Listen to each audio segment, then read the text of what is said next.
Fala pessoal, tudo bem? Nós vamos começar agora o nosso capítulo 12. Então, é o seguinte, vamos relembrar aqui.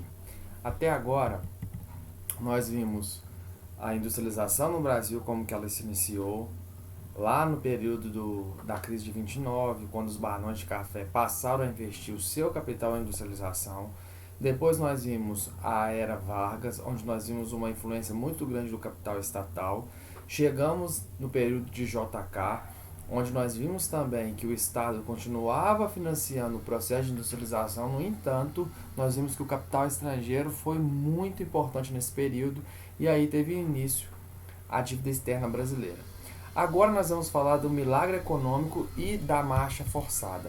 Ô, gente, quando terminar essa aula de hoje, é muito importante que você reconheça o período desse milagre econômico, tá? Como um período de internacionalização da economia, ou seja, quando mais investimento estrangeiro, muito mais do que no período do JK, chega pra gente, tá? É importante que você entenda os aspectos negativos e positivos desse período e também que você possa analisar as principais diferenças entre o período do milagre econômico e da marcha forçada. Ô, gente, o Brasil vivenciou entre 1964 e 1985 um período que vocês já estão cansados de saber de ditadura militar. Dentre os acontecimentos políticos e econômicos do período, nós tivemos o chamado milagre econômico, nós vamos estudar agora. O que foi o milagre econômico? Ele foi um momento de grande expansão econômica do nosso país. Entre os principais aspectos positivos do milagre econômico, nós temos o crescimento vertiginoso, ou seja, muito significativo do PIB, que é o Produto Interno Bruto, a melhora da infraestrutura do nosso país, como por exemplo da infraestrutura de transportes, e também um incremento no desenvolvimento da indústria. Entretanto, gente, como a gente fala que na vida tudo tem um lado bom e um lado ruim, o milagre econômico ele também tem um lado ruim. O que foi? Aconteceu um crescimento econômico que não foi acompanhado de desenvolvimento social. Nesse período do milagre econômico, o valor do salário mínimo despencou tanto que em 1970 você precisava trabalhar 153 horas no mês para você poder receber um salário mínimo. Lá na década de 1950, mais no finalzinho ali, 1959, você precisava trabalhar apenas 65 horas. Então, houve uma concentração de renda muito grande. O Brasil já tinha uma concentração de renda que no período do milagre econômico ela foi acentuada. Então, aí de acordo com o índice de Gini, que é um índice que vai de 0 até 1, sendo que quanto mais próximo do zero, menor é a desigualdade, quanto mais próximo do 1, maior a desigualdade, nesse período do milagre econômico, o índice de Gini do Brasil foi 0,62, mais precisamente em 1977. Foi até hoje o maior índice de Gini que nós tivemos na história. Tá? Então, a gente vai analisar agora juntos os aspectos econômicos e políticos desse período da ditadura militar, que é dividido em duas fases. Essa primeira fase é a de crescimento econômico, como eu falei para vocês, que é a do milagre, e a segunda é a da crise financeira. Então, houve coisas boas e coisas ruins durante esse período do milagre econômico, ok? Ô, gente, no período inicial ali da ditadura, que foi de 64 até 67, ou seja, os 3 primeiros anos, as medidas econômicas que ocorreram, elas objetivavam o combate à inflação e a retomada dos investimentos para viabilizar um novo ciclo de crescimento. Entre as ações efetivadas, houve a revogação da Lei de Remessas de Lucros, que foi proposta pelo presidente João Goulart, beneficiando o capital estrangeiro investindo no Brasil. O controle sobre os salários, isso que a gente viu que afetou principalmente as camadas mais pobres, a extinção da estabilidade do emprego, que é o que está para acontecer agora se passar a reforma administrativa, tá? E com a criação do FGTF e a instituição da correção monetária. A partir de 1987, pessoal, o objetivo primordial do governo passou a ser o quê? O crescimento econômico. Vamos fazer com que a economia do Brasil seja grande. O sucesso realmente aconteceu e foi alcançado graças ao bom desempenho da indústria dos bens duráveis. Lembrando que a indústria dos bens duráveis ela chega aqui no Brasil principalmente no governo de JK, com a indústria automobilística, ok? Então, essa indústria ela teve sucesso no Brasil aqui no período da ditadura militar, principalmente os automóveis, os eletrodomésticos e a construção civil. Uma casa é um bem durável, você não pode esquecer disso, tá? A ampliação do crédito, ela aumentou a demanda por bens duráveis aqui no Brasil e o sistema financeiro de habitação contribuiu para a expansão da construção civil, tá? O primeiro Plano Nacional de Desenvolvimento foi criado em 1970 e tinha como principal objetivo preparar a infraestrutura para o desenvolvimento do Brasil nas décadas que se seguiram.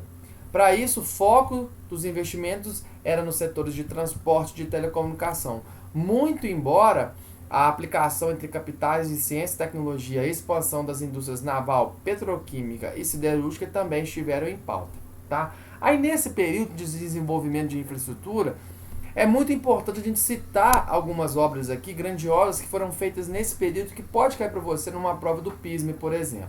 Tá? Obras importantes que foram criadas nessa primeira parte aí do milagre econômico durante a ditadura, que foi um período realmente de crescimento econômico. A rodovia Transamazônica, que liga o norte até o nordeste, tá? A Ponte Rio-Niterói, que é uma obra conhecida, muitos de vocês já devem ter passado por lá, e a usina hidrelétrica binacional de Itaipu. Por que a gente fala que é uma indústria binacional? É uma indústria binacional porque ela não foi construída pelo Brasil somente. Foi um trabalho conjunto com o Paraguai.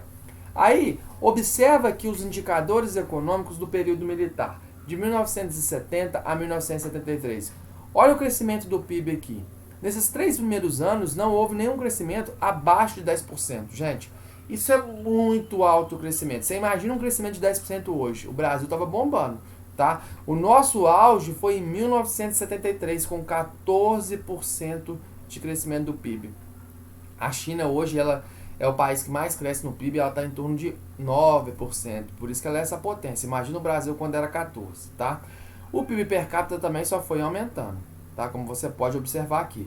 Mas aqui, você deu uma visualizada que o crescimento do PIB e o crescimento do PIB per capita, ele vem acompanhado o quê? Com o aumento da dívida externa. Olha como é que a dívida externa, em 3 anos, ela triplicou praticamente, tá? Então, é interessante que você nunca esqueça isso, que houve um crescimento, um desenvolvimento da infraestrutura no Brasil. No entanto, esse desenvolvimento ele veio conjuntamente o quê? Com o aumento da dívida externa, porque tudo que estava sendo construído aqui no Brasil, como essas obras que eu te citei, foram construídas o quê? Com capital internacional.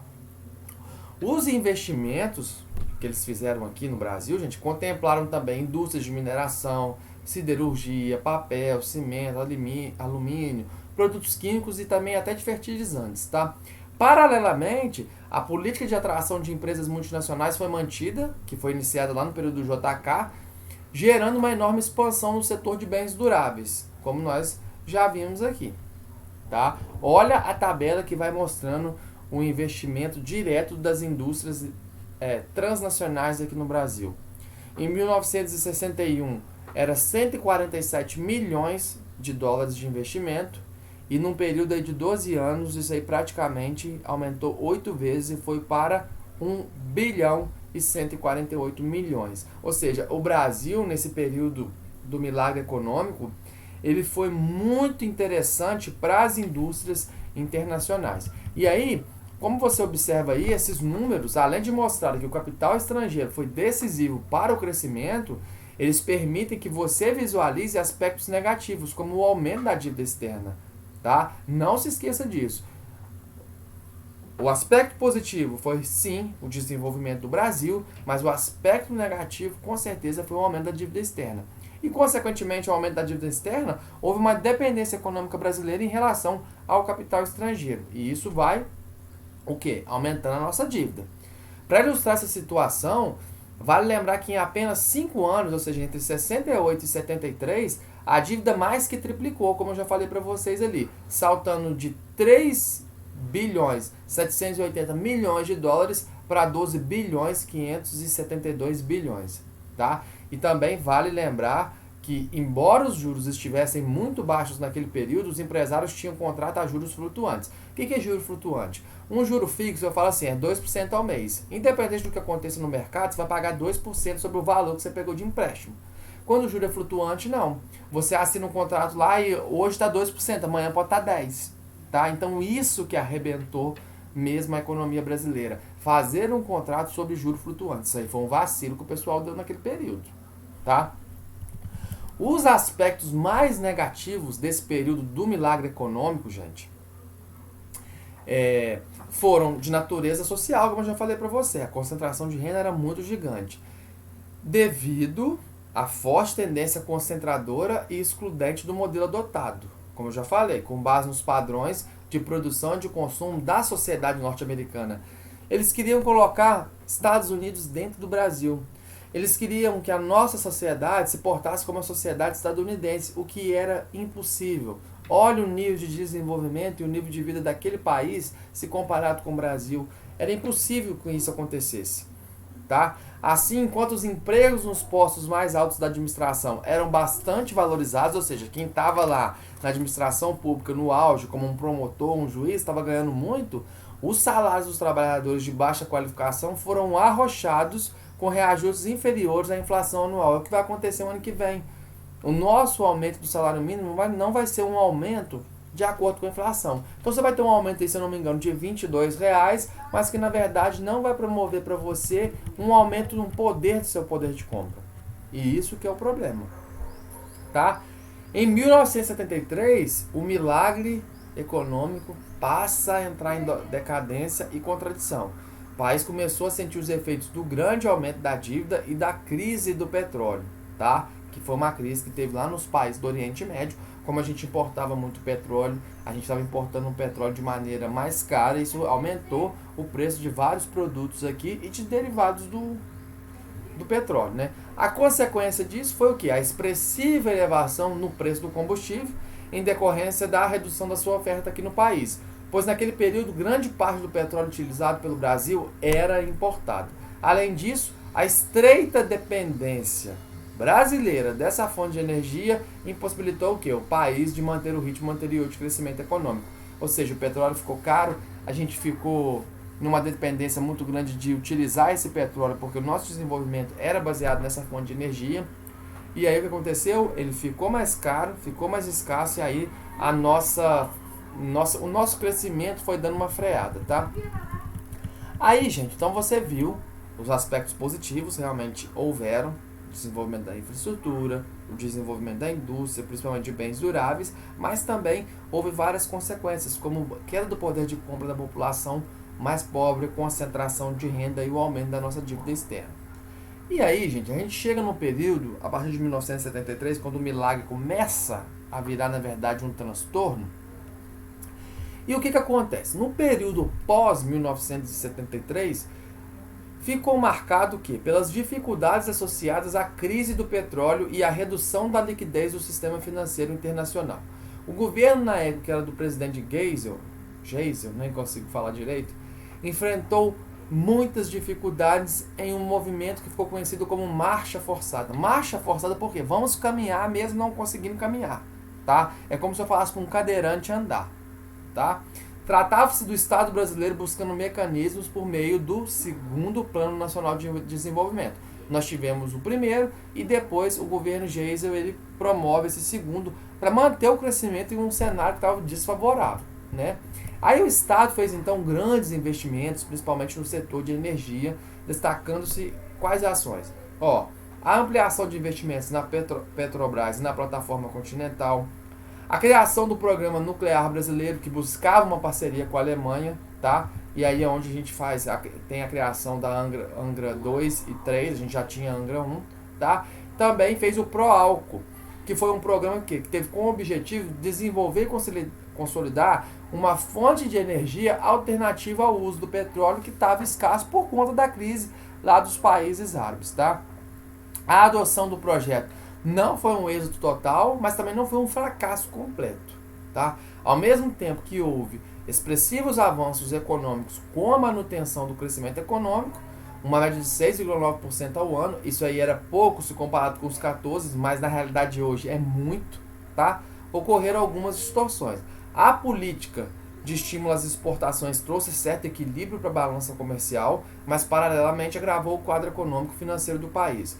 O aumento expressivo da dívida externa continuava, tá? E os projetos superdimensionados e ambiciosos de obras consideradas faraônicas pela oposição e o enfraquecimento do setor privado nacional exigiram gigantescos gastos governamentais e intervenções. Além disso, o plano não conseguiu reduzir as disparidades regionais e sociais, ou seja, ainda continuava havendo disparidades, por exemplo, entre a região sudeste e as demais regiões, tá? Então, eu espero que você possa ter entendido essa aula, tá? Lembrar sempre, milagre econômico foi acompanhado de uma crise gigante, principalmente promovendo a desigualdade social aqui no Brasil, que já era alta, ficou ainda maior, e principalmente o aumento da dívida externa, ok? Abraço para todo mundo, até a próxima.